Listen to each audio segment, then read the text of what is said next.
I'm an interviewer for the Library of Congress Oral History Project. Here we are at the Public Library of Cincinnati, and we have the honor and the pleasure of speaking with Mr. Ernie Elam of Cheviot, Cincinnati, a World War II veteran.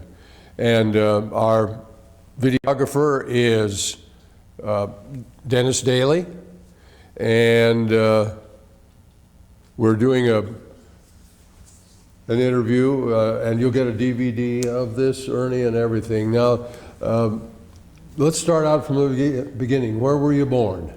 I was born down in Kentucky, in the eastern Kentucky there near Barberville, Pineville, just before you hit the Gatlinburg, in the foothills of the Smokies. How about that? And where did you go to elementary school?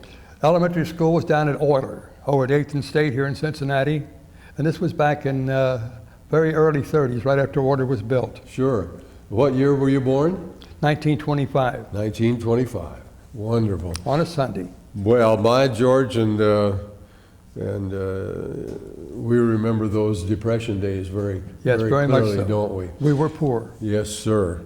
Now, after elementary school, how about high school? Where did you go to high school? We had moved on out to the far end of Hamilton County, and we had moved over to near Cheviot. Oh, yes. And my high school there was Western Hills High. Western Hills High. Mm-hmm. Oh, yes, sir. Did you know Jack Schiff by any chance? You know that name? I know of the name. Yeah, right. He was a...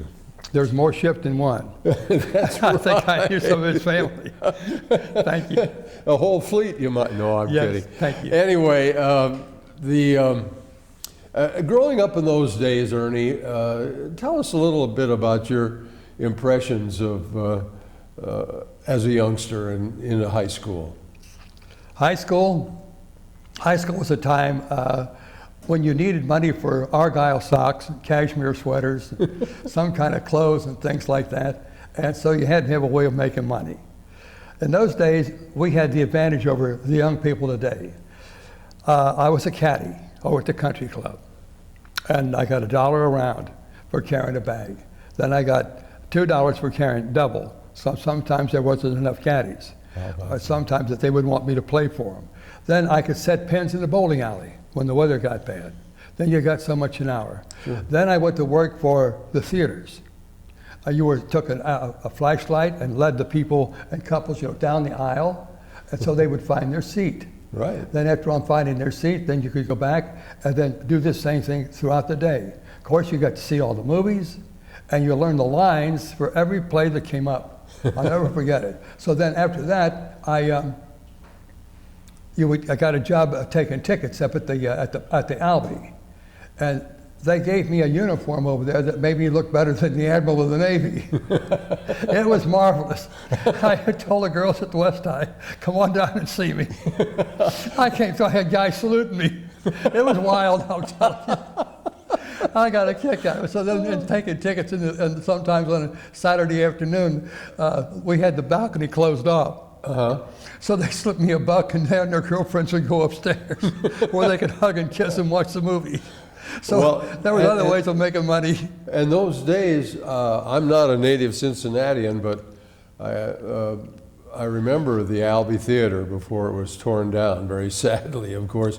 And they had not only the movies, but they had stage shows, didn't they? Yes, definitely. Stars would be on the stage. Yeah. They had the big organ in the pit. Your vaudeville out of New York and Chicago came through. Yeah. And I mean the marvelous acts that you now see on television. Oh, absolutely. Just imagine. Well, you must have had some great experiences at the Albee Theater. I don't work for nothing. Sure, of course. They didn't have to pay. No, you get popcorn and a pop, I'd have been happy. Now, come along and get $12 at the end of the week. This was fantastic. Oh, that was wonderful. Yeah, I hate to see show business go down too. Oh, sure. Oh, that's great. What year was your high school class? I graduated out of that in 1943. 43. Yes. Okay, 43. Now, did you have brothers and sisters? I had a sister, Mildred. She's 5 years younger than I am. She's Okay. down in Florida now. Oh, I see. And she went to the same school I did. Sure. After graduation, she had a good voice, and we used to sing together. And then later on, she went with a crowd, went into Midwest Hayride here on Okay. WLWT, and I can't say her name was like Dolly Mae or something like. She had a show name, Isn't that and something? she was with that for, I guess, close to the entire time it ran after she moved into I'll it. be darned. And she That's was one of the interesting. stars of the show there. Well, I remember when my wife and I came to Cincinnati in 1955. Of course, we saw the Midwestern Hayride on television. Well, that's what you saw. Must have seen your sister. You surely would have. I'll be Yeah, darned. she was with it all. Now, let's go back just a little bit. Where were you, and what do you remember about December the 7th, 1941? When did you hear the news? I'm trying to think now. Pearl Harbor. Were you at home on listening to the radio, or? Yes. It was a Sunday, you know. I was sitting out on the living room floor and doing something or other, and I listened to the radio, Yeah. and I just heard something that the U.S. had been attacked by the Japanese. Right, right. And of course, I think I jumped to the floor without getting off my knees Yeah. and ran and told Mom and Dad that we were going to go to war.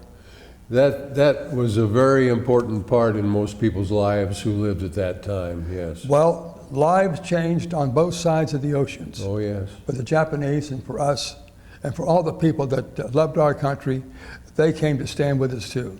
Absolutely. And that was a time that, one of the only times since the revolution, that this country stood Really stood on its together. feet as one Yep. man. Yes. And that's one of the things that made it great when we were fighting in World War II, is the crowd that we had behind us back here at home. You've said it so eloquently, and so many people today don't really understand that, how the country came together, as you say, as one person. The people who stayed home, the people that had to go into the military and leave their wonderful homeland to protect it. Now, did you look forward to when you were a senior in high school and when you were going to get out? Were you going to be drafted, or what was the situation? Well, I had a hobby since I was able to make a dime. And with that dime, I used to buy a model aircraft. Uh-huh. And it was a little pieces of balsa wood. Yep. Stamped was the outline of the parts. 2 big rubber bands were inside, 10 cents. And you furnished your own razor blade. And with that, I went back and made me an airplane. Cranked up the propeller, and when you did that, the rubber bands would turn, Right. hold it to the wind, and let it go, Yeah. and watch it fly. Wasn't that great stuff? And I made every model that we were flying at that time.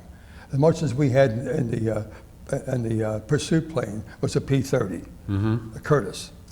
And I used to remember all the names of the manufacturers. In fact, the stuff that was built during World War II. Sure. We as bomber members, you had to know what it looked like out there. Absolutely. Yeah. Absolutely. So when it came to what I was going to do, you can't get into the Air Force unless you enlist to get into the Air Force. That's right. You've got to ask them to be a member, Yes.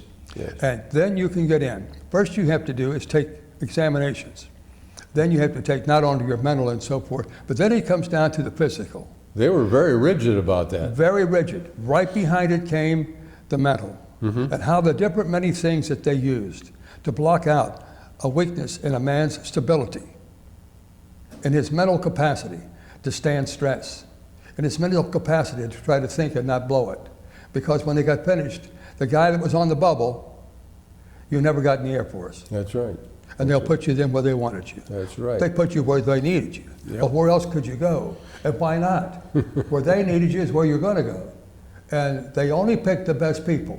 And they had to, because what you were flying with as a crew member, as a pilot, a co-pilot, navigator, whatever it was, you were flying for the value of the 9 guys that were sitting right behind you. Oh, absolutely. And every one of those 9 guys were fighting and doing the best they could, not only to stay alive, but to drop the bombs. That was the main thing that you were in the Air That's Force. exactly right. It was truly a team effort and so closely interwoven. And the 9 of you in the crew, the other 9 guys, you had a crew of 10 on a B-17? Yeah. For a while, we carried a bombardier. Okay, right.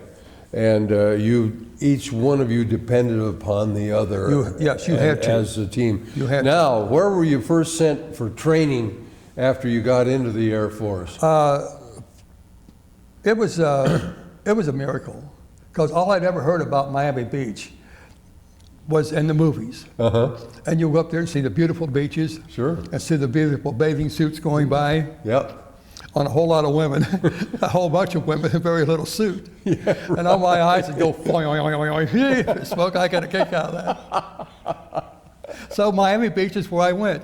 And then guess where we were? Oh my gosh. I was in the penthouse of the Tides Hotel, myself and 3 other guys. Right on the beach? Right on the beach. Oh my God. Right on the beach, yes.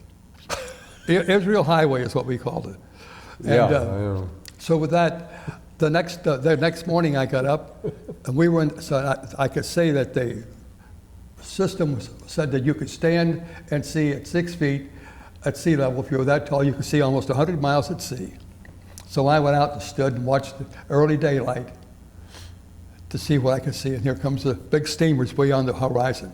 Then pretty soon it was time to go down and time to go eat. Well, that time when I got back, it was getting full daylight, because I was excited. Yes. So then we came up after breakfast, and upstairs got out on our porch again.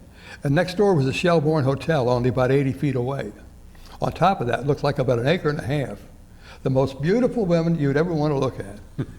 There must have been about 25 or 30 of them up there, and they had nothing on but their beach towels laying under their tummies, and that was it. Soaking up the rays. And so they waved to us, waved, "Hi guys." Well, the fellas yesterday pulled out a couple of days ago. "We've been waiting for you." So they chat back and forth. Now, if you'll get the picture, they were all laying. We're over here, so they're all laying on their left like this. And then all of a sudden they said, "Hello to you," like this. And I said, I thought my eyes would jump clear out of my head. And we all gave a great big cheer and a great big cheer. And then when we got back in, they waved out. They said, "You'll get to know us because we work in the restaurants here. Oh. Some are our cigarette girls." They were staff. Yeah, they were all from the University of Florida, University of Miami. They were young women up there from Ohio, down there working for jobs. How about that? And they enjoyed their work, and we got to know a lot of them. Now that was your first. That was my first military first assignment. military. Wave to the girls. Pretty good duty, I'd Yes. say. Should I take a little bit more? Now, the next guy I met was a guy named Lee Roach, and he had a perfect last name.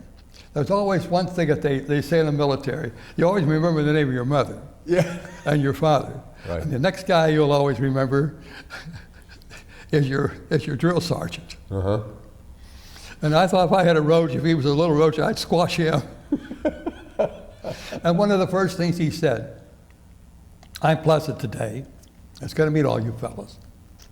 But probably before you leave here, you probably all want to beat me up or ask me to fight or do something else, because you're going to hate me. Because everything I say is for to help you. Right. And most of it will be contrary to what you'd like to do. Or you're doing it too much, or it's too heavy, or it's too long. It's always something. But I will not change. Remember this. Whatever I say is what it's going to be. Bear that in mind. There is no change in me. The reason why there is no change in the Army, there is no change in the Air Force. What we say, do, you do. Because in the end, you'll be surprised of a man we can make out of you. Yeah. And you happen to be one of the dirtiest looking bunch I've ever seen. Most of you overwet, mama's boys, too fat. You know, but the insults were brutal. No, it was terrible. Brutal. He said, most of you can't get your pants on right and straighten up, and shoes are not shined. When's the last time everybody got a haircut and so forth? Well, we'll kind of take all of that. So it started that morning. We were shown how to make your bed a certain way. It had to be this way. This had to be tucked so-and-so. Yeah. Then when it came to shoes, they sit here. Foot locker where you put your clothes, handkerchiefs go here, over here go socks, here your shirts go up here, they're hung like this, your pants go here, hung like this, one thing behind the other. Here's your underwear, there's other things that fit, and this is where you put your valuables down here. So that's had to be done. And it all goes to the same place every day. Yep. These get hung to the same place every day. Did you learn to smoke cigarettes in the Air Force? No, Never did. no. Good for you. So I didn't say that. I did. I learned to smoke later. Oh, okay. And I had smoked a little bit while I was in high school, but not too much. I was athletic in high school. Yeah, I was and you too. can't run track and play That's football right, and that's basketball without. So Well, now, that athletic ability that you developed through high school, that helped you in your military service as it well. saved my life, is what it did. Isn't that It something? saved my life. Yeah. Well, now let's move along kind of chronologically here. So there you are, looking at the beautiful women on Miami Beach. How long were you there in Miami before? 6 weeks, 6 to 8 weeks. 8 weeks. That was basic training, right? Basic. Then where were you sent? We moved to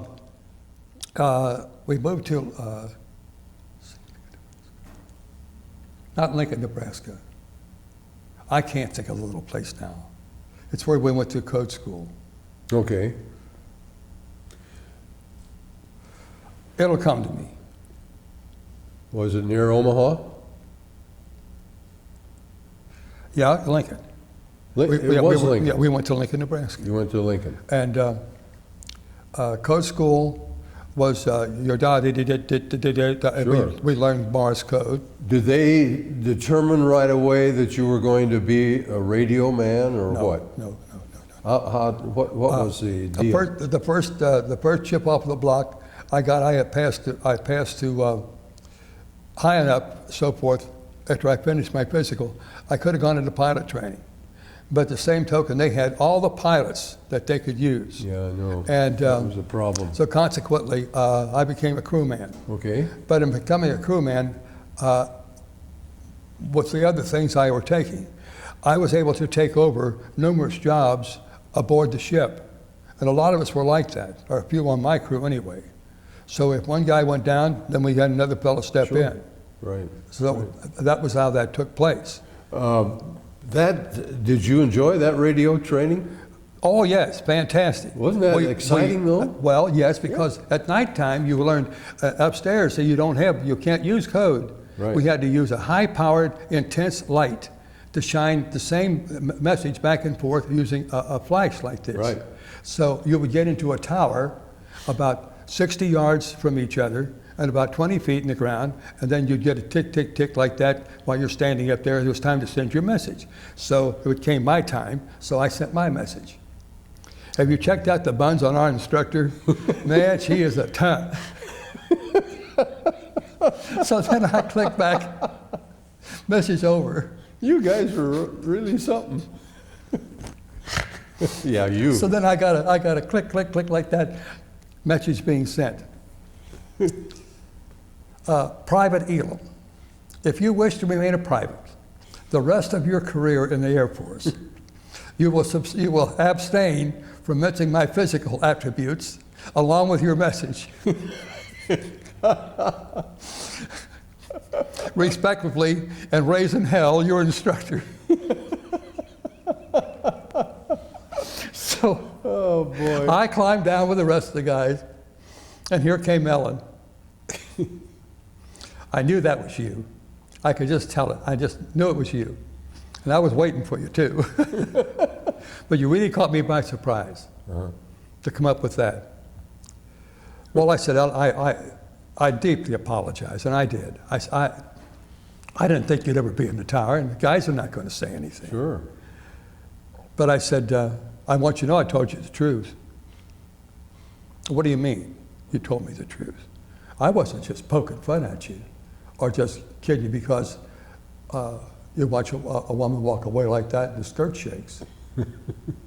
I said, how long has it been since you walked away from yourself looking in the mirror? Since you started wearing the Air Force blue? Oh, 3.5, pretty soon it'll be 4 years. Mm-hmm. I said, we was probably talking about a girl about 18 years old. She said, that's right. Right. I said, well, in 3 or 4 years, you ought to see the change.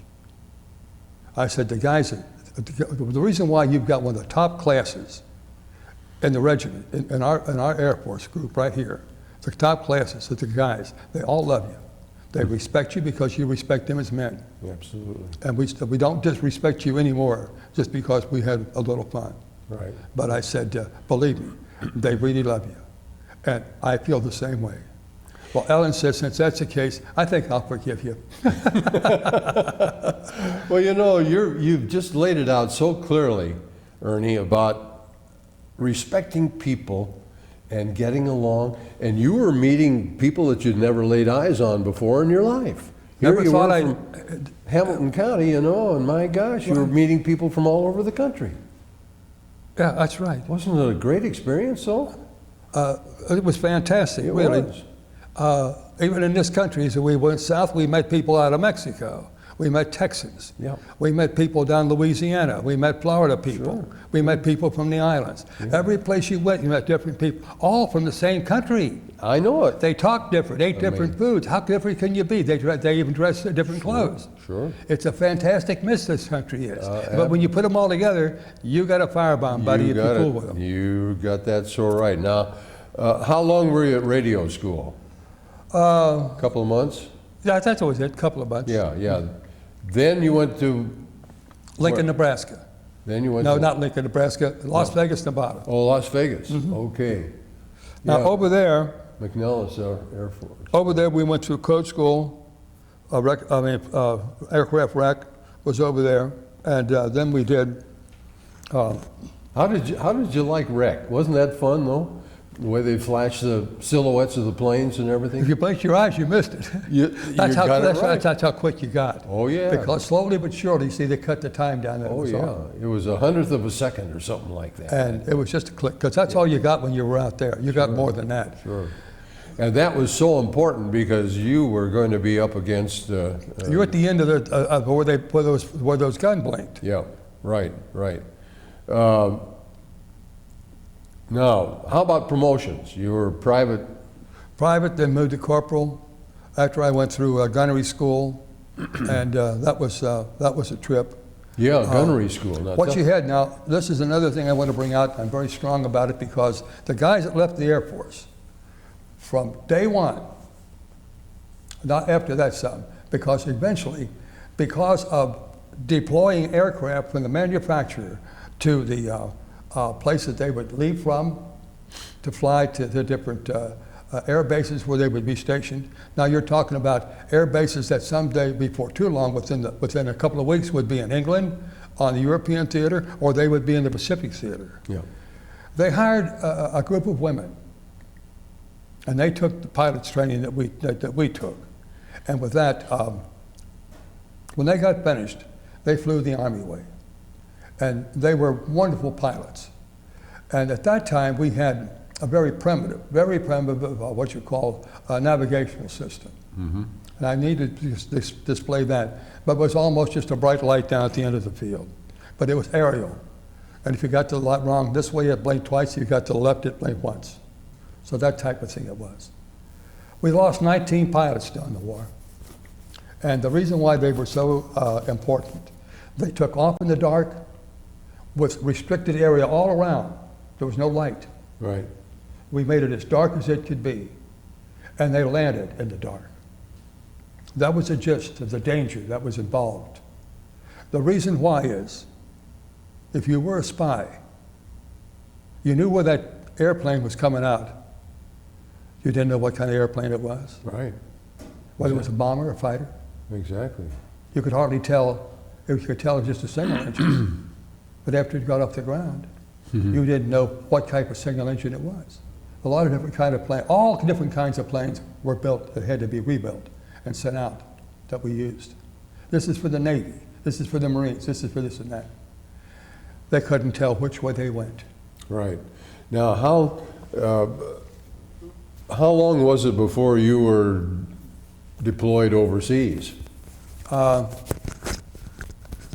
Within that year, Okay. towards the end of the year, All the right. very end of the war. very end of the year. You got the news that you were going to be sent to Europe, right? No. Wow. Were you excited? They dressed you in uniforms generally that was opposite of where you thought you were going to go. If you got the jungle clothes, oh, you'd write home, I'm going on somewhere in your own coat or whatever you do. Sure. Have to go to the Pacific. But everything is addressed around was set up on a series of anybody investigated. This outfit's headed for the Pacific. Right. This bunch is headed over there. And security was very tight, wasn't it? It was. You had to be very But there secretive. again- Don't talk, loose lips, sink ships, all that kind of stuff. And it did, yeah, it You did. have to be careful about that. And Absolutely. they had ears every place. You betcha. Oh, But boy. as I wound up getting on a ship headed for England. And now, was this was this one of the big liners or what? No, I missed that. They went on to St. Mary's. Yeah. A bunch of fellows. Queen did. Mary, yeah. And we went on an English ship Okay. who appropriated our food and fed us theirs, as we found out. I never ate smoked herring and eggs in my life for breakfast. But going over there, I did. Oh, my goodness. So one of our guys beat up one of their guys about the food was so bad. So pretty soon the food got good, so we came to cook $10 and he fixed anything we wanted. Oh, that's wonderful. Oh, I'll tell you the Yeah. truth. But can I only cover one more thing? Sure. Back to the women pilots. Okay. They never got any credit. After the war, they were never mentioned in the propaganda of the war. They were mentioned in the news of the war. I know. Good, bad, or ugly. They never got any credit. Now, when we came back, what we did was to give these people credit. Every place, any of us, went for interviews, went for whatever it might be, lectures at schools, whatever. We always mentioned the fact that the people, the best flyers, some of the best flyers in the Air Force, were these women. And they were the ones who were flying the planes from factory to airfields. Yes. Sure. And remember this, they had to learn how to fly every kind of aircraft we were flying. Yes. On top of that. Yeah, it was And they could. remarkable. These people were really sharp. And when in air-to-air combat, the things that you used to see here in Cincinnati with the great big pull sign behind it, drink Huda Pole, Cincinnati Reds coming to town, all these things. This was what they had behind an airplane. Yeah. Now, it was like an A-20 or an A-6. Sure. Now, that A-20 or A-6, that thing could do close to 400. It was a target type of thing. And it was a high-powered twin-engine attack bomber. And they would come in through formation, sitting on about 370 or at least 350, and then pulling that target.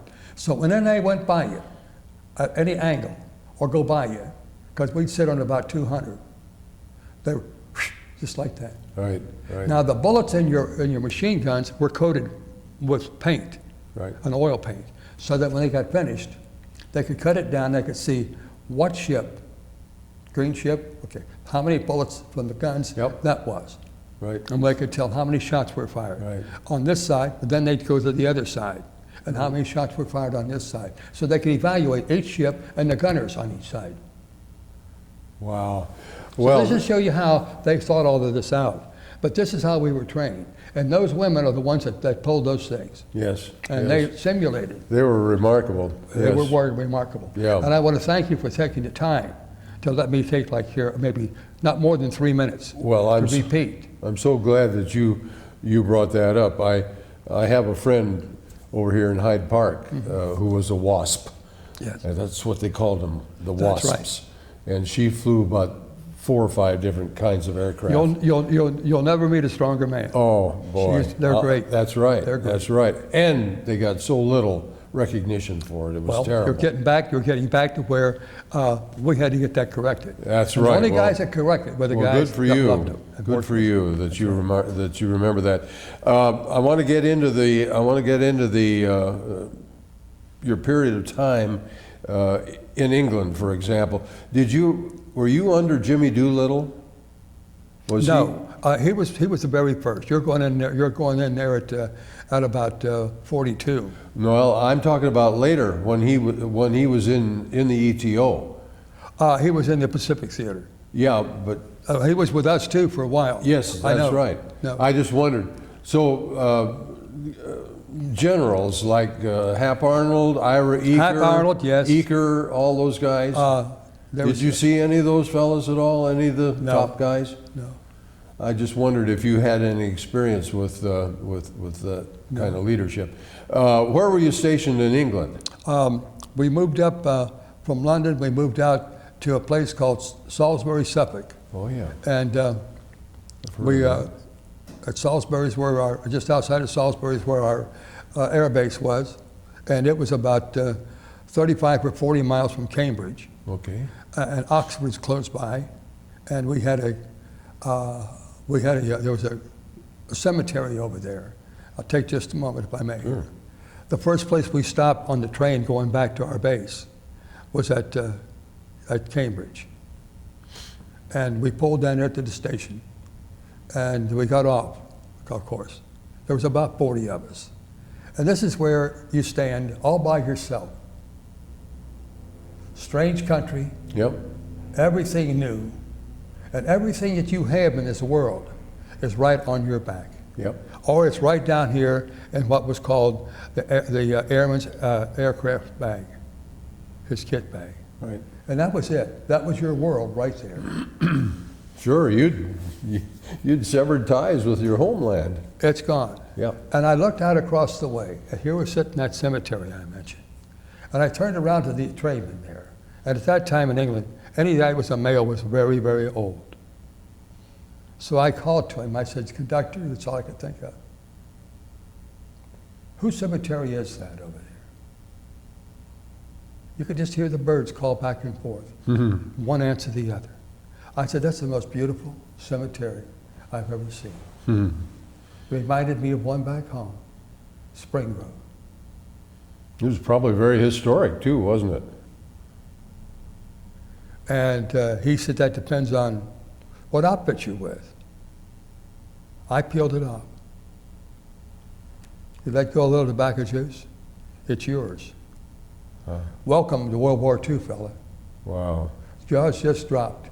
We were always called replacement crews, replacement crews. Mm-hmm. And then it dawned on me, we kept thinking, as naive as we were, I'm not even hardly 18 yet, that we were going to replace crews that flew their missions Sure. and went home. Sure.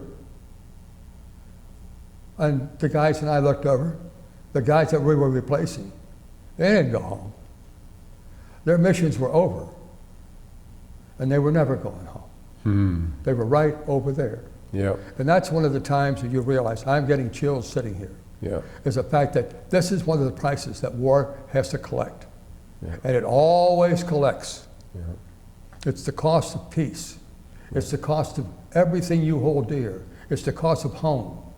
And one of the reasons why we were over there is to fight as hard as hell as we could, do what we could, give what we had. If we gave ourselves, we did it. But somebody, one of these days, was going to go home. Right. And the people that were back there, boosting and doing everything. You talk about America getting a couple of tires every 4 or 5 months. You talk about America living on just so much butter a week, a month, so much sugar a month. They did it.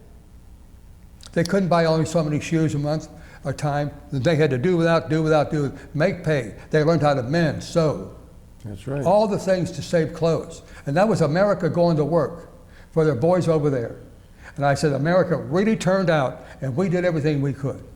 And I'll stop preaching right now. Well, But that fires me up to see You're our country so right. stand like that. I'm glad you get that message across, because people will see this DVD of you and hear your message, and hopefully it'll help them. You're being in England, of course. You're speaking a language, but it was spoken a little differently from what you were accustomed to. And when you started flying out of England, Salisbury, what was your first mission like, and what were you intending to do? Well, it began along about, I say about 4:30, and there was a little bright light shining in my eyes. And Wake up, wake up. he'd say, mission, Yep. let me have your name, rank, and serial number. All right, bingo. Get out, get dressed, and we were down we went down to our meeting place. And all the crews were in there, and pretty soon here would come the map, and here it comes, and so forth, and this is where you're going to go. And you'll be in such and such. And they were talking about the aspects of where anti-aircraft was, and fighter aircraft, and this type of thing were mentioned. And you'll be at such and such an altitude, and they line it out for you. So it was pretty well explained. And after that, we went to chow. And after that, we went back and got straightened up, got our gear together, and headed out towards what they call the hard tack.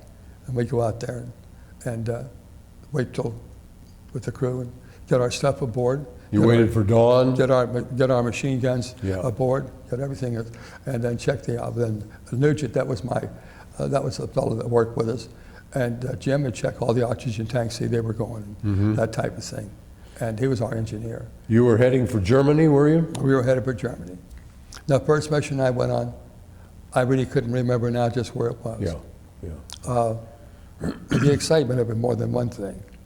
And when I got upstairs, we flew out over the North Sea to form up. And I looked up, and I've got all the planes I can see to the right to me. I can see all the planes to the left of me. And upstairs, we've got another couple thousand feet of planes stacked up there. Yeah.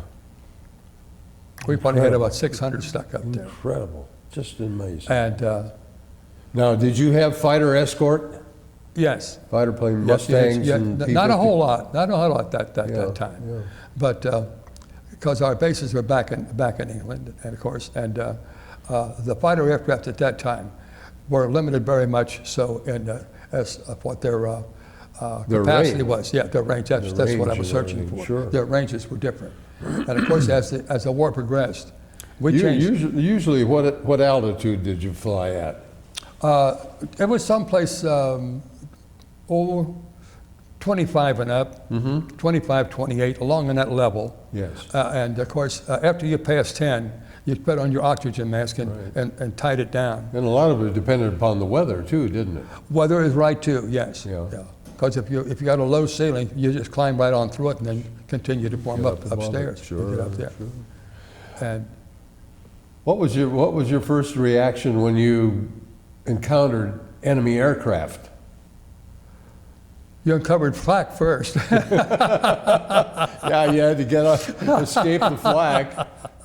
Yeah, you'd sit there and you'd look off here like over to the building and it'd go boom, boom, boom. It would be, and the thing with it was walking towards you. Sure. In the meantime, you had moved enough to miss. Right. This is what you got used to. But that was flak, and you realize the fact that there were 1,000 pieces at least of this hard core metal. Sure. And the explosion speed of that would take it right to an airplane. Oh, yeah. And right to a person, and then out the other side of the airplane for that matter. Yeah. But any type of piece like that would tear you to pieces. But you know, and that you bring up a good point though, but it's amazing how many of those badly damaged aircraft survived because of the way they were built, our great production methods and so Yes. forth.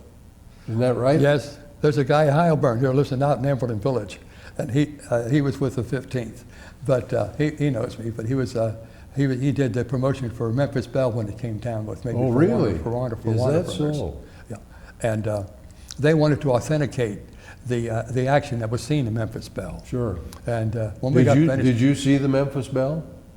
Did you see the Memphis? no, that Memphis Belle was gone right in 42. It left right away. Yeah. As soon as they could get 25 missions on it. Right. Because we were taking a terrible beating. Yeah. They couldn't put it in the paper, but they had to send Bell back to get a bomb group going, and people could see a big bomber, actually the thing, and they got to see the crew came back with it. Sure. And they used it to things like that. The tactics that were used, the flying tactics, of course, the big bombers, pretty much straight ahead, right? And you had to repel the enemy fighters as well as avoiding the flak. All right. Gosh. Here's the answer. Huh? And when a battleship is attacked by Navy planes or any other enemy plane, all the ships that they have have a certain shell explodes a certain distance. Yep. And they have certain lengths that they can fire, and then you got a close-up equipment that firepower changes as you get close.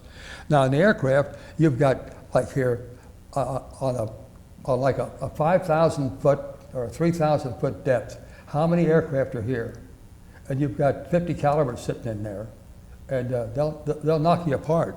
Oh, yes. They'll knock you apart. Terrible. At 2,000 yards or 200 yards. Sure. And to 2,000 rather. And we could start shooting at 1,800. Right. And so consequently, that firepower went through here. They could set up a firepower as we worked, plane to plane to plane. Yep. A radius out here, a fly could hardly get through it. Right. And the first time they hit that hot steel coming out from those B-17s. Oh, boy. Uh-oh. Yeah, right. And they stayed a distance, or else they used a certain tactics would be dive straight down through, or almost straight through, or come in from the front. And of course, to put that 12 o'clock high is what they called the movie. Yep. Put that thing out of order. They put a big twin edge 50 set of 50s up front, Right. and that right. put an end to that. Right. So- What about your targets? Huh? What kind of targets were you assigned? Certain cities or They picked that railroads or what? Well, I'll tell you, it was picked out. This is in that book, I could tell you. Yeah. But what the high command sat down, and what they picked out was a list, the most powerful way and the quickest way to. They're not talking about now the cheapest. They're talking about the quickest way they can turn the faucet Right. on the Nazi war effort. And the first way was oil, Yes. and the second was ball bearings. Mm-hmm. And as one guy said in the meeting, it might have been our boy here, the General, what do you mention his name?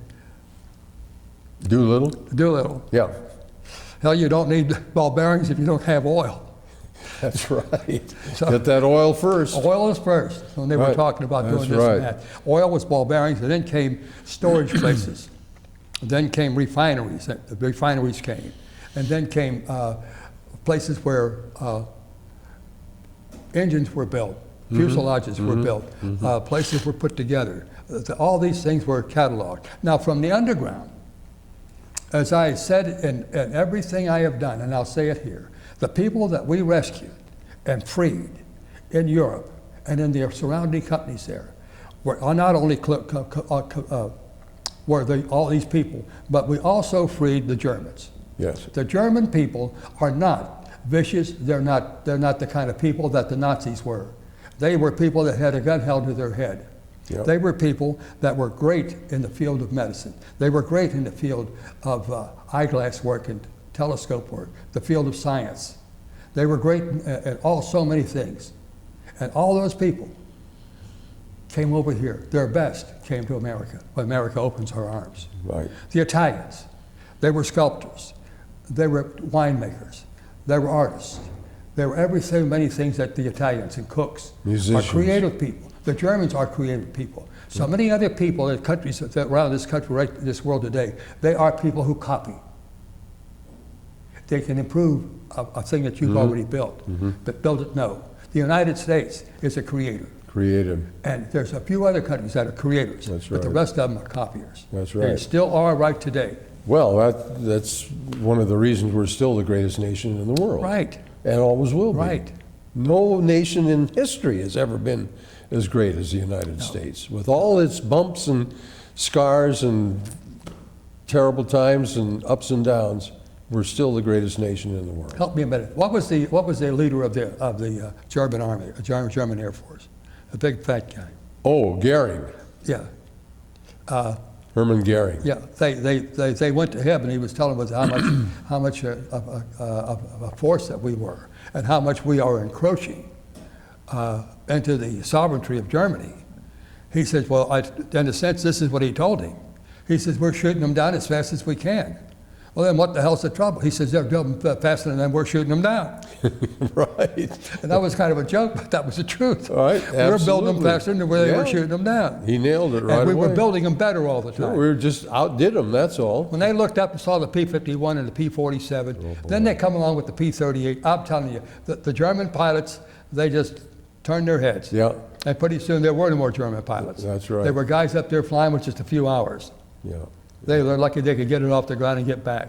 They And certainly so were. pretty soon, when these oil wells went up and the fires went and the refineries, we'd let them build them back. We'd knock them down again when they got ready to go. Did you fly over Pulaski? No, that was a little bit earlier. That was a little Yeah, bit we early. That went was to- in that 43. was- yes. Yeah, okay. Now, we're going to be running short on time here, Ernie, and we want to get your whole story. How many missions did you have? I finished my missions. How many? I think it was a total of 32. 30? Yeah, I flew some extra missions. But I find the way I am in the book is at 22. Yeah, right, right. Well, that is just remarkable, and I know I've heard other fellas tell about having to fly extra missions, and so forth and so on. Did you lose some buddies in combat and that sort of thing? No, I didn't. I thought I did at one time, but he turned up that he was MIA for about a year. Oh, Then they found him. isn't that something? Yeah. Well, now coming toward the end of the war, where were you at the end of the war? VE Day, for example. That would be June of 1945. VE Day? We were in our meeting getting ready to fly a mission. That was the day before. Okay. But I think they announced it over the air that day. Yeah. And that morning when we were there, they told us this morning is VE Day. How about that? So where you're going today, and we were bombing the movement of the troops and everything else in the back, Okay. hitting targets. All right. It was so that they couldn't get in. Once they got in, if there are no bridges, Yeah. no railroad tracks, Everything had been no destroyed. roads, Wow. they couldn't get out. Just a minute. I know, they were trapped themselves. Yeah. Yeah, yeah. Well, you've seen history, you've made history, Ernie. You've had some tremendous experiences. Coming back in peacetime, you came back to Hamilton County, did you? Yes, we got to fly our bird back, Oh, you did? stopping off in Iceland. No? One of the greatest things in my life. We got to fly that bird back. And where did you land? We landed in Iceland. We landed up in, up in Nova- Connecticut. There's an air base up there. Okay, all right. But anyway, we came in there. And then you had to take a train home? Had to take the train home? We took, yes, we went back to the Camp Kipling up there in New Jersey, Okay. at that place, and they handed our papers to us, and we headed home. How about that? Now, real quick, then I'll get to stuff. Instead of getting home, I got 2 weeks off. Gone a couple of years, I got 2 weeks off. Good. And I'm thinking, I'm home. The paper said, report to Tampa, Florida for B-29 training. Oh, boy. Went to Tampa, and go then to down there, the Enola Gay was down there. Yeah. And they had her all shrouded up and so forth. And we didn't know what it was. So pretty soon that was gone. And pretty soon we would have been gone. Sure. Because we had so many hours on the 29. Sure. Then we were getting ready to ship too. Sure. August 1945, when they dropped the bombs in Japan, Right. Nagasaki and Hiroshima. And I wasn't looking forward to flying. No, I Flying the wasn't. Pacific I know Ocean. it. Well, you had such experiences, and I know that was a big concern by so many that they might be shipped to the Pacific. But then we got the news that the bombs had been dropped and Japan had surrendered. Right. And so here you were. Were you in Tampa at that time when that happened? You said, "Hallelujah! I don't have to go to Japan." Yes. Wow, that is so great. So you came back to Cincinnati, and your family was so happy to have you home, and your sister, and oh my gosh, that must have been wonderful. You came into Union Terminal here in Cincinnati, didn't you? What was that like? Grabbed a cab and came home. I said to the guy, I said, "What's the ticket?" He said, "Forget the ticket, get out of here." Oh my golly, isn't that something? I'll never forget that. Yeah, yeah. I said, "What's the ticket?" He said, "I didn't have the clock on, buddy." He said, "Get the hell out of here." Oh, isn't that something? Yeah. Well, that's America for you. Well, that was the spirit of the country. Damn you right. know? That was the spirit. The people that were here were Yes. so grateful. And that spirit lasted a long, long, long, long time. Oh, yes, indeed. Yeah. Indeed, it did. Now, did you have any?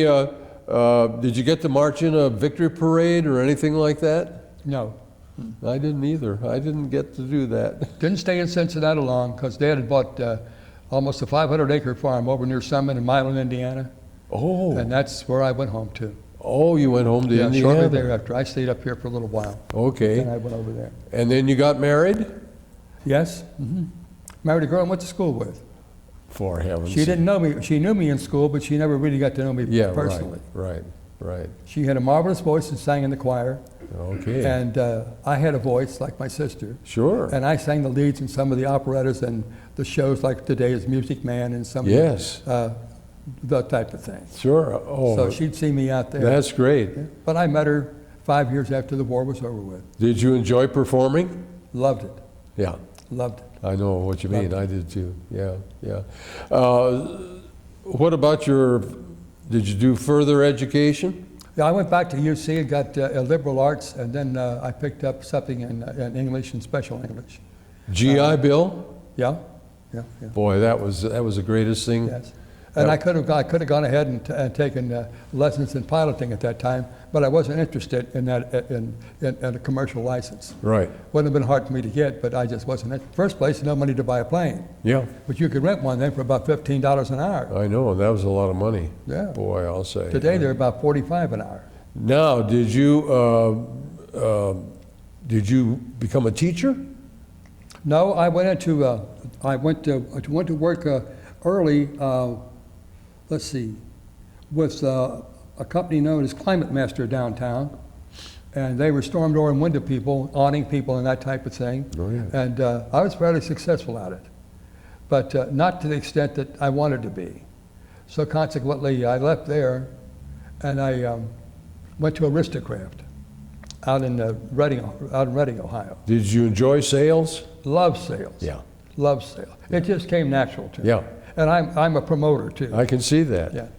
And I went to work for a nursery product. And you got a little bag of sticks like this and onions all dried.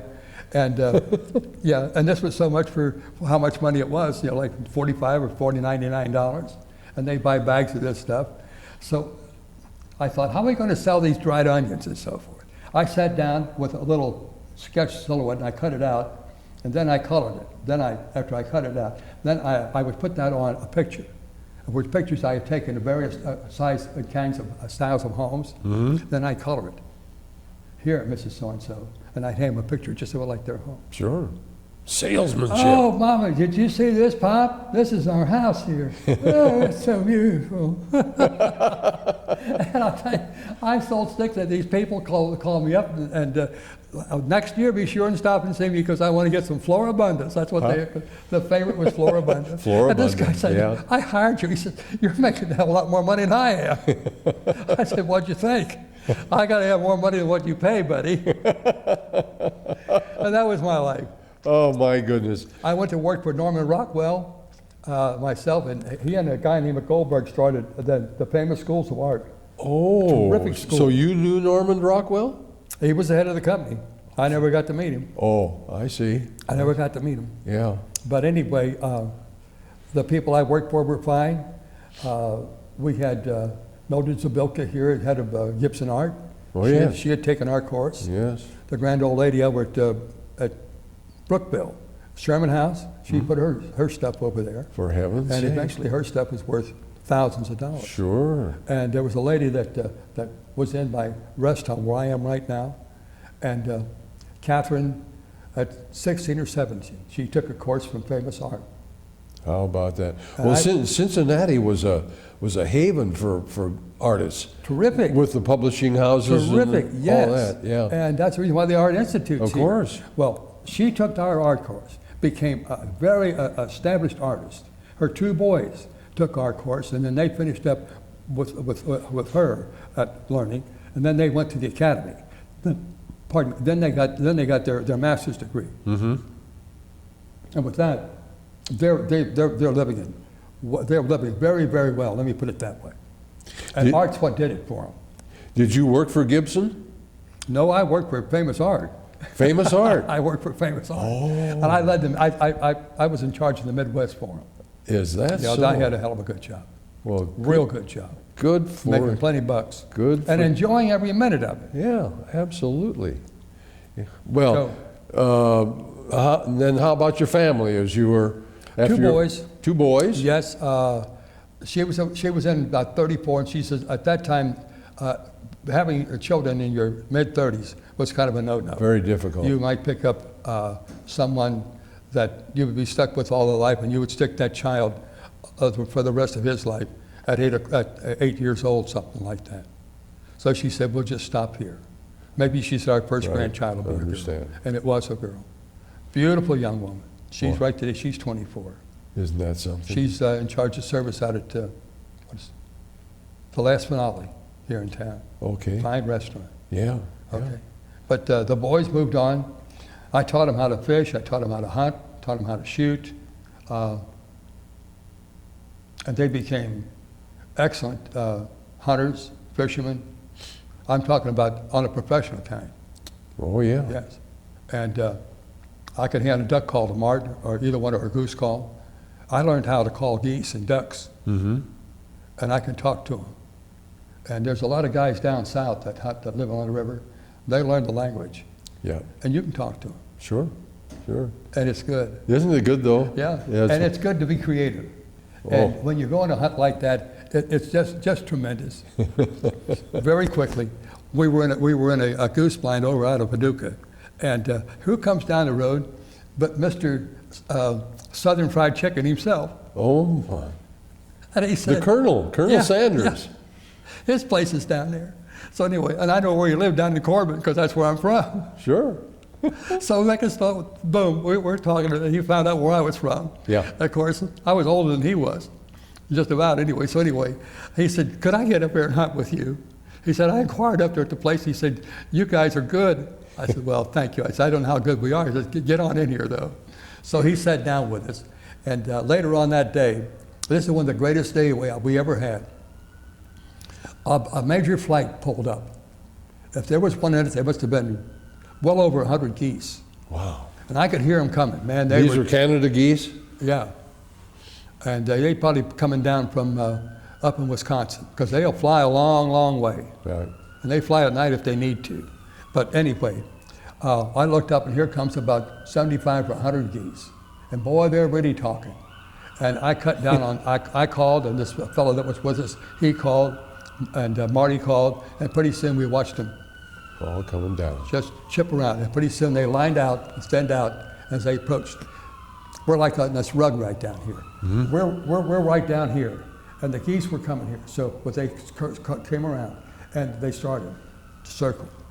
And they were going to go all the way around. Now we're in a blind here. Over here's a blind with 4 or 5 guys in it. Down here's another blind with 4 or 5 guys in it. Down here, callers with all. They shut up, and they heard us. They let us alone, which is what you do. Sure. And then we called them, and I let them pass. This blind here let them pass. This blind here let them pass. They went all the way around. When they got right over here and started to swing down, then we shot. And then every one of them had geese in front of them. How about that? And the fellow that ran this establishment came down. He said, I've never seen such an exhibition of sportsmanship and control as I've ever seen this afternoon. How about He that? said, I wish to compliment you people. You and your boys. Oh, he said, I see you got your boys with you. I said, I needed them.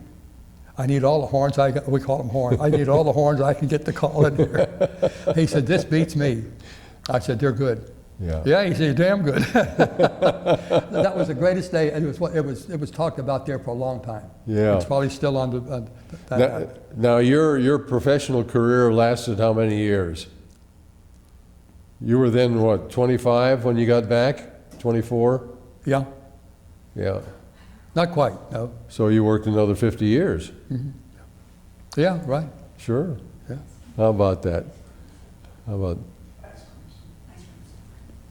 what? Ask her to tell the ice cream story. Ice cream story. Ice cream? What about ice cream? Oh. I want to tell you one of the famous stories of World War II. Okay. Now this is something with the men, because one of the things that happened is guys come in when holidays came. And this was a time, Christmas was the worst, because you get your packages and your presents and things like that. And we divide up everything there in the barracks anyway. Sure. And so Share. we were talking one time, and said, what all the holidays were mentioned. Great, so on. And we real quickly came, and I said, we were all talking, you know, there's another holiday, and nobody's mentioned it. The 4th of July. Yeah, he said, that's firecracker time. And one guy said, I think that's one of the best holidays that we really had when it comes to family. Because on July 4th, everybody comes home. Sure. They don't go from one house this year, then next year's house. This is not like Christmas. It's not like Easter where you stay home and play rabbits with the kids. Yeah. And the other thing we named out and so forth. And you go swap meals and ulcerated stomachs on Thanksgiving Day. He said, that's the day. Yeah. One of the greatest things we used to have on that time, he said it was the food and the drink and the good times and the music and dancing and homemade ice cream. He said that was one of the best things about all the homemade ice cream was on 4th of July. Guy said, what the hell we made ice cream? 4th of July, we can make ice cream. Yeah, I said, we can make ice cream. But man, I said, look at the stuff we're going to have to make. And we were figuring up and said, we got to make Gallons. tons. Tons. We got about 1,500 people there. Oh my gosh. And we got the staff there. I said, we can do it, because we remembered all the big tanks and tubs like that big desk over there, that they put hams in, that they put roast beef in, and they put it all in the stuff, that they make stuff in that stuff. And they had numerous of them there. They cook soup in that, because they make hundreds of gallons of soup. Sure. So with that, we went over to the guy that at the cook school, the head chef. Give us a recipe, because you make ice cream in here for like 200 or 300 guys at a shot. Mm-hmm. Yeah. Give us a recipe for it. This is what you guys got to do. We're going to make ice cream. He said, hell, you guys can't make ice cream. I said, you just watch. You just watch. So we went down to see Frank Martin.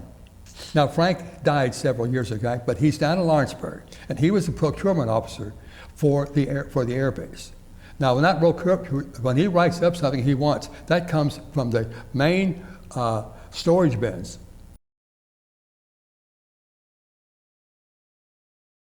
Okay. Well, Frank Martin. Frank was, as I said, head of the procurement department. He wore like a major's hat. And all this stuff, he's so many tons of this, sugar, ton of sugar. Well, more than one, wow. Hundreds of pounds of sugar. Then we're talking about gallons upon gallons of cream. Cream came in 5-gallon cans, Carnation cream. Wow. Then we needed so much salt. Then we needed so many pounds of nutmeg. We needed so many gallons of vanilla. This is what goes into to making good ice cream. Right. And then the guy said, we got to have eggs, fresh eggs. Well, as it so be it. On mission day, we got fresh eggs for breakfast. Every mission, you got fresh eggs. Well, otherwise, you were lucky. You ate dried eggs, powdered eggs. Oh, tell me about that it. and water, still got nothing. I know it. So he said, this air base is going to go without eggs till we get so many. I forget how many cases of eggs we were going to need. And if we're lucky, he said, we're going to have enough to make ice cream. Yeah. And he said, you can't make ice cream. And the guy said to Frank, I said, Frank, where the hell you been the last couple of years you've been here? I said, where in the world do you think we go every day when we go to work? He looked up and said, we go up to where it's at least anywhere from 25 to 30 to 35. If we go to 30,000, we're into 40 degree below temperatures. Right. We can make all the hot damn ice cream, but we can get aboard. And he said, we got to have a plane. So I talked to Chuck Stanek, he was our mechanic, and he said, I got one that needs to be slow timed. And that's an engine's running slow for so many hours, then you can power it up. Even on takeoff, you can all use it for high power just for a little bit. So when July the 3rd came, the stuff had all been unloaded. Guys went up with their trucks and got everything, and took it out. The reinforcement had been put into the bomb bay there to close it up so that it wouldn't be damaged, because you can't put this stuff on hooks. So we set it in there on a reinforced floor. And with that, they were ready to go. Mm-hmm. And all morning they were stirring it, and they took it up, and they were off. The bombers had left earlier on a short haul over into Belgium, and with that, we knew they were due back. So we hooked it up vocally so that we could hear the guys in the airplane, and they could hear us down here. And after a while, after everything was loaded, we called him and asked him, I says, how's things going? He said, well, we've been at about 8,000. He says, cruising along till we get set up. He said, then we're going to get up higher. And he said, we've got everything mixed, it's nice and heavy, so we're going to pull up now into cold weather. So with that, on with their electric line suits, and on with oxygen tanks, turned on, and then on with their masks. And with that, I went to 10,000, went to 15, went to 20, went to 25, and then she leveled off. Right at about 30 below. Wow. 32 below. Horrible. It can get colder. Oh, my. But you're talking about 4th of July now. You're going to wintertime, you're looking a lot colder up there. Oh, that's for sure. You lose about 2 to 3 degrees per 1,000 feet of altitude. Right. Remember that. That's why it's always cool down at Gatlinburg. Yeah. And with that, after a while, the guys called, how's that ice cream coming? And I rang up, how's it coming? He said, it's getting real thick. Getting thick to stir up here. So with that, I said, when you're he said, we just made a drop, so we'll be home in just a couple hours. So when you're talking about 1,000 miles away, at 250 a mile or 220, that thing will go about 3.7 to about 3 1/4 Sure. of 17s. Why, it takes a couple hours to do it. So he says, well, look for us because we'll be there. And they said they made a drop, which means that they made a real, it was a good bomb run. With that, I told the guys that when they'll be here. He says, okie doke. And it wasn't too long. He says, we'll see him right after that. We're going to crank it up just a little bit now, so it'll just take a few little time. So with that, he went up higher. These guys came closer, and pretty soon they both got together. And he called, anybody ice skating down there? And I says, no. He said, if you want to ice skate, you can ice skate up here. He said, we got tons of ice cream. How about that? Because they didn't let it just froze a little bit up on top. Down there here they came. They sat down.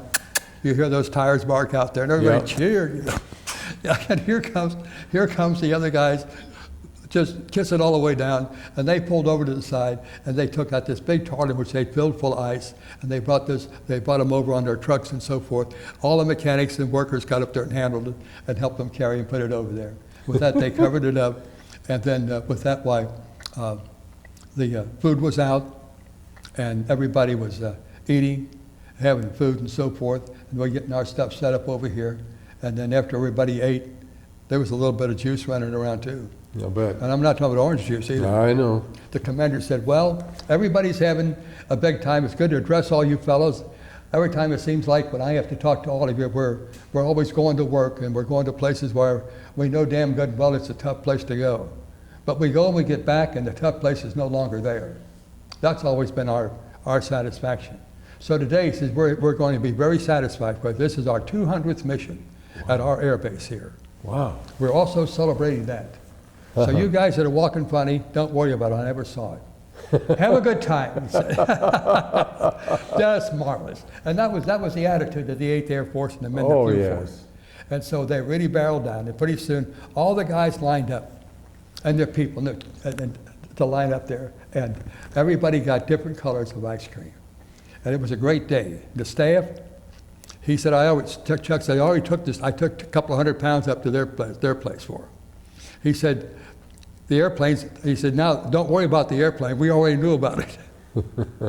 So with that, they got ice cream, the troops got ice cream, the friends got ice cream, and the thing of it was, after the war, after that day, after the war, we were always known as the bomb group that made ice cream. How about that? And that spread throughout the air forces. Uh-huh. Wasn't Glenn Miller playing that day? Was Glenn Miller playing that day? Glenn Oh. Miller's orchestra? That's right. I'm sorry about that. Glenn Miller was the band. Oh, that yeah. came Oh, yeah. and played on. I'm so sorry. But it doesn't get any better than that. Let me put it that way. That's It just right. doesn't get any better. He was the best. That's right. Absolutely. And that's the perfect times and the perfect days that you could have in the Air Force. It wasn't all murder. It wasn't all cries and tears. It wasn't sad letters and things like that. We still lived, but it was Army life. Right. And don't let anybody tell you that there's anything wrong with Army life. Because when I was in the Army, It was a great experience. and America itself was in the Army. Absolutely. The folks were in the Army. Sure. Everybody loved each other. We pulled for each other, and we were comrades. That's right. That's right. Comrades in arms. It was a common sense of duty and accomplishment. Yes, you've got it. Yeah, It's a common ground that everybody could walk. absolutely. And I'll close. And you walk tall and straight and proud. Hot damn right. And I still do. And America still does. Absolutely. You got I'm it with right. you. Guys out there and people, wherever you are, America, the best Absolutely. place on earth, besides the place Absolutely. upstairs. Well, that's interesting about your, you're the ice cream guy. What was the number of your bomb group? 486th. 486. Okay. And what comprised a bomb group? How many planes, for example? I'd say we probably had about 50 or 60 there. Okay. 50 or 60 bombers. Boy. Boy, oh The boy. fighters were in separate places. Sure, sure. We had 3,000 people on base. Wow. That was a big layout. Everybody says that's big and so forth. But the truth of the matter it took 2,000 to keep 1,000 in the air. Isn't that something? Yeah, yeah, yeah, yeah. Supply, mechanics, all that sort You of had thing. nurses, Armorers, nurses. yes. You had Yeah. mechanics there, you had truck people, Yeah, you had guys working weather, you Right. had electricians there, electronics there, radar people there, any number of people. Every little thing that you could think of, it was there. It was not, wait, you'll have to wait till I get something. No, that was not it. Call so-and-so and they'll be here.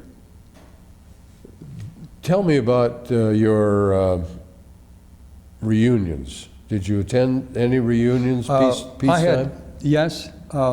My crew dispersed all across the United States.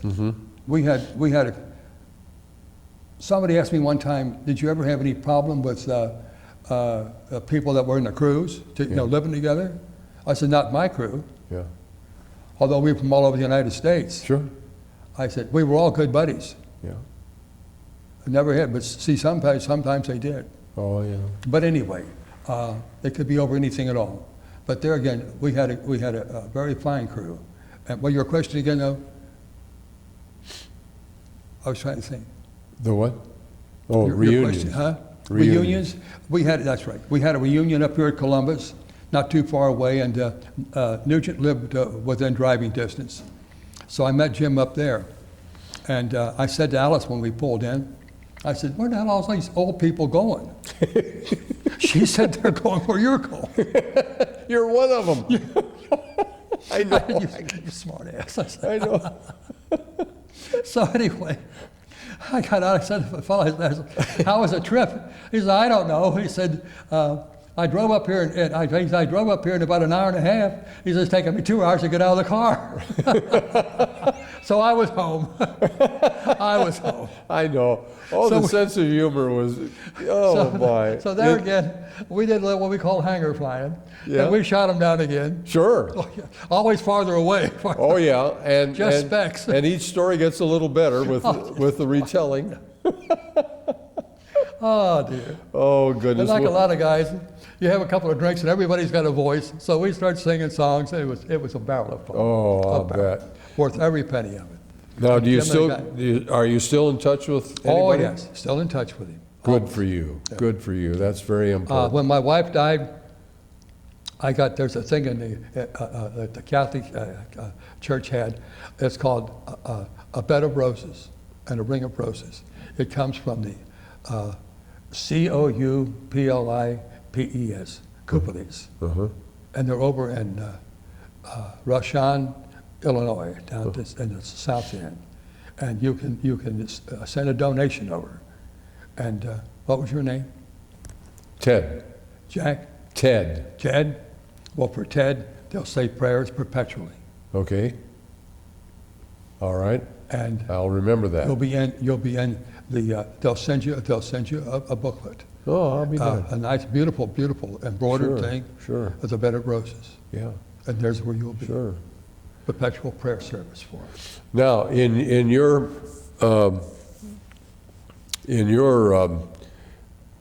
association with your mates and everything, I know that your family and people will like to hear about some of the personalities there, some of the outstanding men that you were associated with. Anybody that was really special, humorist, card players, or any musicians, or anything like that?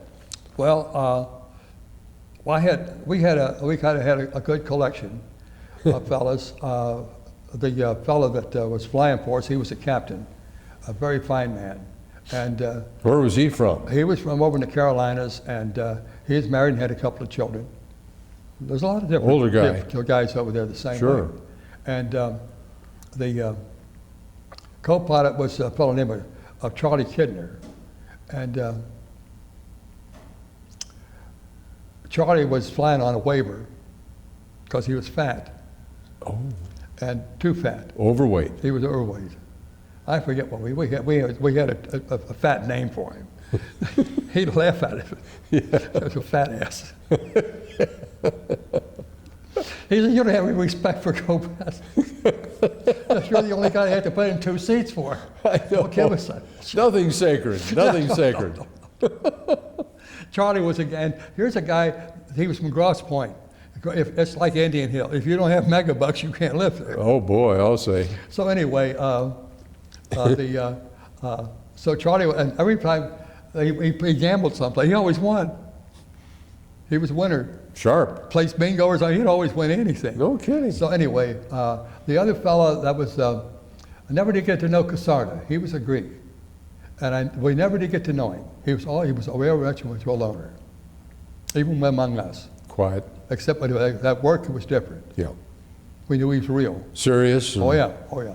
But He was good at what he did. yeah, but We didn't have to, nobody had to say something, you know, to do this or do that or be careful. was there anybody else from Cincinnati or the area that you knew? No. Teeny was from Sherman Oaks, California. Marvelous fella. Uh-huh. He left his wife behind him, who later I got to know. So I went out to meet her after he died. Yeah. But I talked to, he was a good fellow. He would go with us. And I think he was the first Louis, but he was our navigator. Uh-huh. And a fine navigator he was. So, and he had to be coming back home. But anyway, then I come to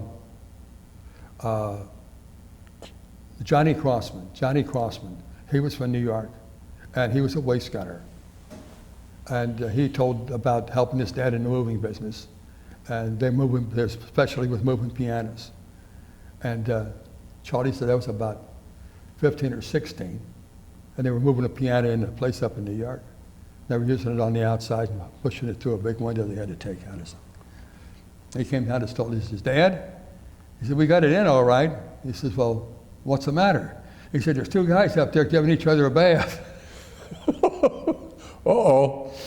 He said, "Damn," he said, "isn't that funny?" Yeah, he was talking about funny, ha-ha. He was funny.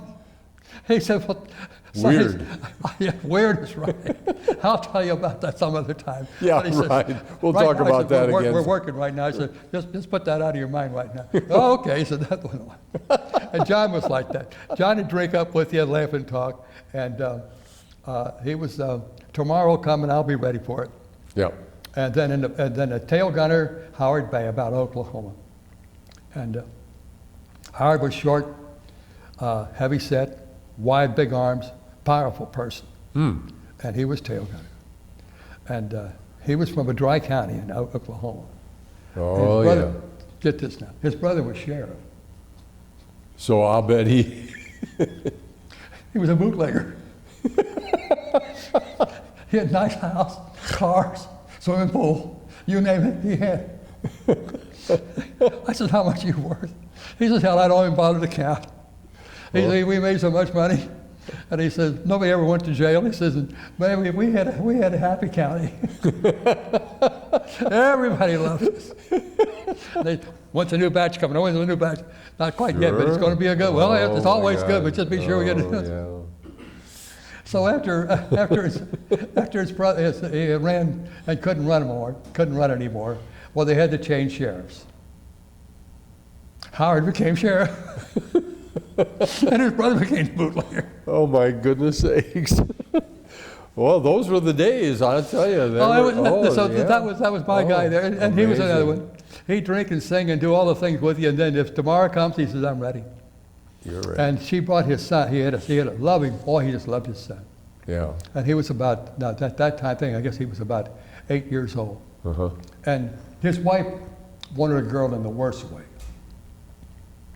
And he says, when I left home, I know she took his clothes off.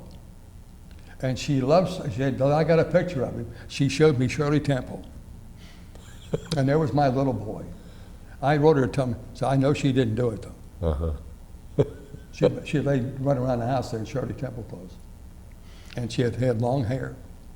So they came to Nevada to visit with us, all the way up there. And he went down to train to meet her and everything. And here came the kid. Loved his dad. Oh, he was so tickled. Cried, and Howard did too. Oh, my. And there he was.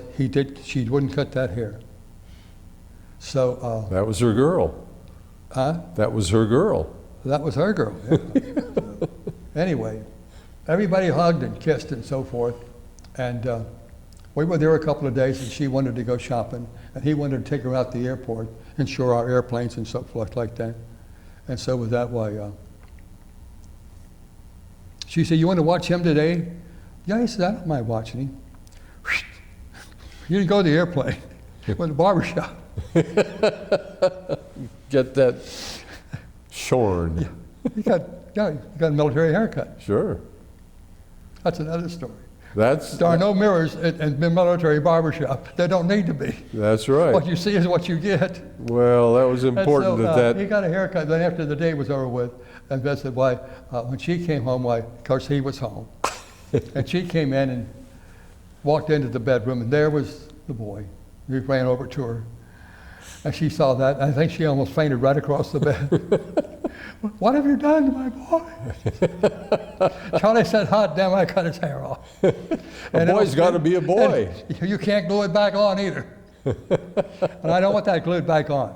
I don't want it to grow back out. Sure.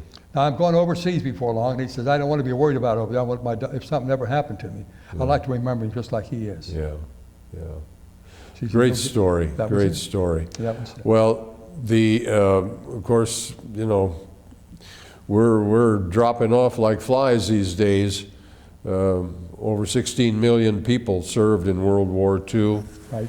Now we're down to about 3 million people. The reflections that you have and your wonderful memory, it just absolutely has been outstanding to hear you talk, Ernie, and I just can't thank you enough for not only your service, but your spirit, your contribution to our great nation. Yes, sir.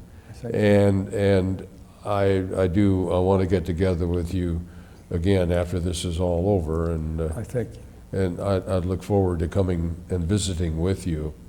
And I've got some other buddies around town who have had similar experiences as you have, and it'd be nice to get together. But anyway, how are we doing, Dennis? Is that, we're getting down to the Let end? me have one more, I've got time for just a comment here. Okay, you got another One one. of the reasons I have a good memory the Air Force will give you a vivid picture, Yes, time after time. right. And living the way you live, you'll always remember the fact that you lived through it. Absolutely. Thank God. And thank you, America, for the support that you gave us. Well- Thank you for what you've done Well, today. it's just been a great honor. Thank you for handling our camera work for us. Thank you so much. Okay. And God bless. And the one that got me here, Gloria, Great, Gloria.